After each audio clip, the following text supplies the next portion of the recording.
मीनू जी, आपने सुन लिया कि हमें सेक्युलर सिविल कोड की ओर जाना होगा, क्या कहेंगी आप? अनम्यूट कीजिएगा प्लीज, अनम्यूट कीजिए, अनम्यूट कीजिए, अनम्यूट कीजिएगा। जी सॉरी, मैं ये कहूंगी कि जो सेक्युलर शब्द इन्होंने इस्तेमाल किया, तो मैं तो बहुत दंग रह गई सुन के इस शब्द को, क्योंकि मोदी जी और उनकी पूरी आर्मी, भाजपा, आईटी सेल, नेता, जितना भी कुछ इनका कंट्राडिक्ट है, उन्होंने कई जगह पर कंट्राडिक्ट हो रहा है, बहुत जगह उनके पूरे भाषण को सुनेंगे, इस एक इसको आप सेक्युलर को छोड़ दें तो बाकी तो सब कुछ निकल के आता है कि उनके मन में क्या है, भीतर क्या है। जी जी, नहीं, वो गाली की तरह इस्तेमाल करते हैं सेक्युलर वर्ड को। जी जी जी और जी, वो मतलब वो चाहते हैं कि आपके संविधान की प्रस्तावना में सेक्युलर वर्ड ही क्यों है, इसको भी हटाने की उनका मंशा है।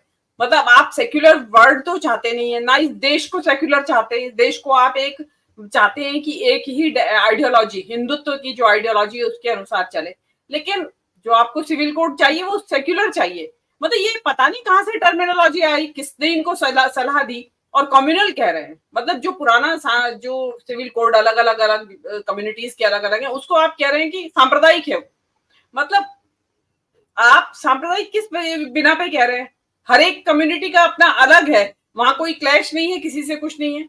आप ये कह सकते हैं कि कॉमन सिविल कोड होना चाहिए या यूनिफॉर्म सिविल कोड होना चाहिए, और हम तो यूनिफॉर्म सिविल कोड ही कहेंगे इसको, या कॉमन सिविल कोड, क्योंकि संविधान के अंदर यही वर्ड इस्तेमाल हुआ है राज्य के नीति निर्देशक तत्वों में, कि भाई इसमें आप इस तरफ कोशिश की जाए। तो आप जो है ये इसको आपने छोड़ दिया कि हाँ भाई इस पे चर्चा होनी चाहिए, व्यापक चर्चा होनी चाहिए, तो आप मसविदा तो लाइए, पब्लिक में दीजिए कि भाई ये है हमारा civil code, common civil code जो हम बनाना चाहते हैं, उसकी ये हेडलाइंस है, गाइडलाइन ये है, मेन लाइंस। वो तो देंगे नहीं, बस खाली जमा खर्च करते रहेंगे ताकि पब्लिक सुलगती रहे, आपस में सिर फोड़ते रहे लोग कि लाके दिखाओ, तुम लाके दिखाओ। तो आप मसवदा लाइए, वो तो आप लाएंगे नहीं, लेकिन पब्लिक को अपना जो वोट बैंक है, जो आप इनका जो सांप्रदायिक वोट बैंक है और जो वोटों की फसल लहराए जिससे, उसमें खाद पानी देने के लिए ये सिविल कोड का मुद्दा उछालते रहते हैं। अब आप सिविल कोड ला सकते हैं, आदिवासी समाज के लिए आप सिविल कोड लाएंगे, वो मान लेंगे?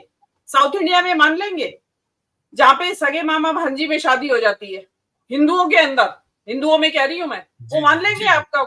हर समाज की, इवन हिंदुओं के समाजों में भी तरह तरह के रीति रिवाज हैं जिनको कौन मान लेगा आपकी बात को। लेकिन आप हैं कि आपको जुमला छोड़ने से फुर्सत नहीं है।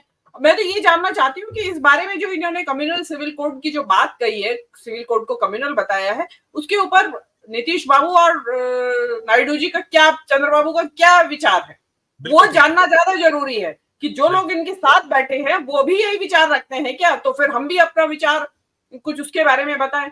और आपने यूनिफॉर्म सिविल कोड एक उत्तराखंड में लाए हैं आप, उसमें आप मतलब ये बताते हैं कि आप ये बता रहे हैं कि लिव इन रिलेशनशिप में रहना है या नहीं रहना है, आपको रहते हैं तो पुलिस को ठिकाना बताइए। मतलब आप वहां पे बता रहे हैं कि भाई प्रेम किससे करें, आप बताएंगे, ये है आपका सिविल यूनिफॉर्म सिविल कोड।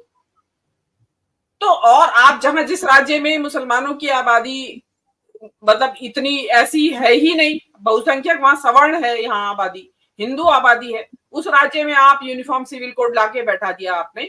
तो आप जो है कि जिसको कहते हैं ना कि एक सुरसुरी छोड़ देनी पब्लिक के बीच में यूनिफॉर्म सिविल कोड के नाम पे, कि भाई अब आप सिर भिड़ाते रहो अपने, अब जैसे अभी हम लोग ही इसके बारे में बात करने लगे। तो ये मोदी जी का ये गलत तरीका है। और लेकिन क्या होता है कि ये सब बातें फालतू की बातें इनकी, अब जैसे आपने बताया कि जस्टिस साहब बैठे थे, चीफ जस्टिस साहब वहां पे, उनके जो चेहरे का वो अचानक उनके चेहरे पे वो चला गया कैमरा और सबने पढ़ा। तो अलग अलग तरीके हैं, दो है इसके बारे में इंटरप्रिटेशन। पब्लिक तो ये कह रही है कि वो सोच रहे हैं कि यार बड़ा अहमक है ये प्रधानमंत्री, क्या बोल रहा है। मैं ये कहती हूँ कि हो सकता है जस्टिस साहब ने उनको सुझाया हो कि भाई सेक्युलर सिविल कोड बोलो आप, उससे मान जाएंगे सब। आप अगर ये कहोगे कॉमन सिविल कोड तो कोई नहीं मानेगा, आप सेक्युलर वर्ड ले आओ तो विपक्ष वाले सब विरोध नहीं करेंगे और मान जाएंगे। लेकिन जो भी है आप लाइए तो सही, आप मसवदा लाइए और उसके बाद बहस होगी, पता चल जाएगा आपको कि पब्लिक क्या चाहती है। एक दूसरी बात जो उन्होंने कही है कि हम 1 लाख ऐसे लोग लड़के युवा लाएंगे, लड़के लड़कियां जो पॉलिटिक्स में नया खून हाँ नया ट्रेन करेंगे।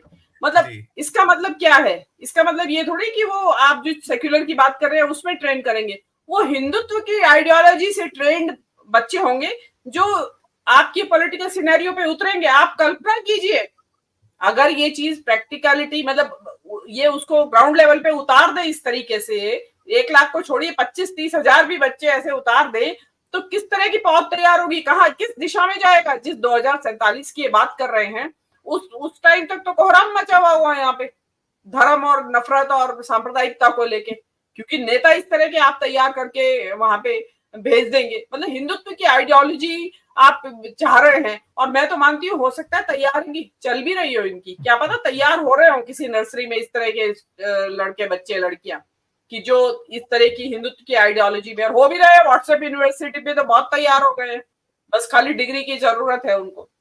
तो ये इनकी स्थिति है। इस मतलब जिसको कहते हैं ना कि भाई जितनी भी चर्चा की जाए उसके ऊपर कम है। एक जो मैं महिला सुरक्षा के ऊपर मैं जरूर बोलना चाहूंगी, प्लीज प्लीज प्लीज। बात उन्होंने कही कि हमें इसके बारे में महिला सुरक्षा के बारे में जब सजा होती है तो आप वो नहीं छापते हैं खबरें। कब हुई है सजा? कौन सी सजा? बड़ी सजा हुई है? एक निर्भया के केस की तो जरूर हुई थी, क्योंकि वो केस भी बहुत ज्यादा हाईलाइट हुआ था तो इसलिए आपकी उसकी सजा की भी बातचीत हुई थी।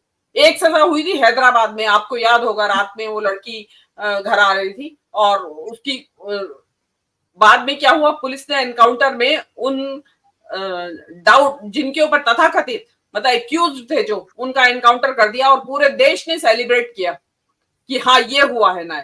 लेकिन बाद में क्या पता चला कि वो गलत था, वो उनको गलत आइडेंटिफाई कर लिया था, वो लड़के निर्दोष थे। तो आप कौन से न्याय की बात कर रहे हैं और कौन सी सजा की बात कर रहे हैं? आपने किसको सजा दे दी? आपने ब्रजभूषण शरण सिंह को क्या सजा दी? आपने उन्नाव केस में क्या सजा दी? आपने हाथरस केस में क्या सजा दी? आपने मणिपुर में ही बता दीजिए, तो नया नया किस्सा है। आपने उसमें क्या सजा दी? आप बोले तक नहीं। आप तो बोलते तक नहीं है जब बलात्कार की घटनाएं होती हैं। आज क्योंकि बांग्लादेश बंगाल में हुई है, पश्चिम बंगाल में हुई है एक घटना ऐसी, इसलिए आप बोल रहे हैं। अगर वो घटना ना होती तो आप इसमें बोलते ही नहीं।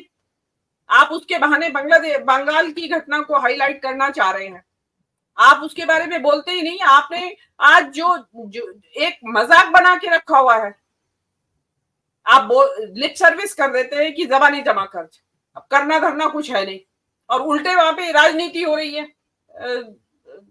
बंगाल में खूब दबा के हो रही है, दोनों तरफ से हो रही है।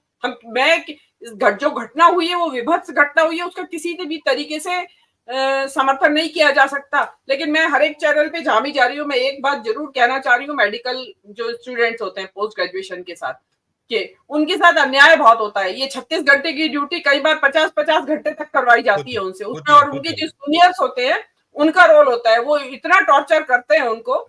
तो वो मतलब एक डॉक्टर पढ़ाई कर रहा है और ड्यूटी, क्योंकि लर्निंग बाय डूइंग होता है उनका कि वो करके सीखते हैं उसमें, तो उनके ऊपर जो लड़की थी, अब 36 घंटे के ड्यूटी के बाद तो कितना पस्त हो जाता है शरीर, एनर्जी भी नहीं होगी, उसकी रेजिस्टेंस भी नहीं दे पाई होगी, वो जो कुछ भी उसके साथ हुआ वो किसी भी तरीके का वो विरोध नहीं कर पाई होगी, की भी होगी। तो आपको खाली यही चीज को नहीं करना है कि खाली वहां गार्ड बैठा दिए दो, आप वर्किंग कंडीशन को भी सुधारिए, उनके जो वर्किंग आवर्स हैं या उनसे कितना काम लिया जाए, कितना उनको सिखाया जाए, और 2 साल की बजाय आप 3 साल का कर दीजिए कोर्स एमडी का, पोस्ट ग्रेजुएशन का। पर ये जो 30 और 40 घंटे और 50 घंटे नॉन स्टॉप जो ड्यूटी चलती है वहां, इसको सुधारने की जरूरत है। लाइन 2 ही है। नंबर 1 तो जस्टिस साहब जो बोले बहुत अच्छा बोले, लेकिन जस्टिस साहब भी थोड़ी हवा खराब है जस्टिस साहब की बांग्लादेश के डेवलपमेंट्स देख के, तो उससे उनको याद आया कि मुझे भी बोल देना चाहिए कि भाई माफ करें।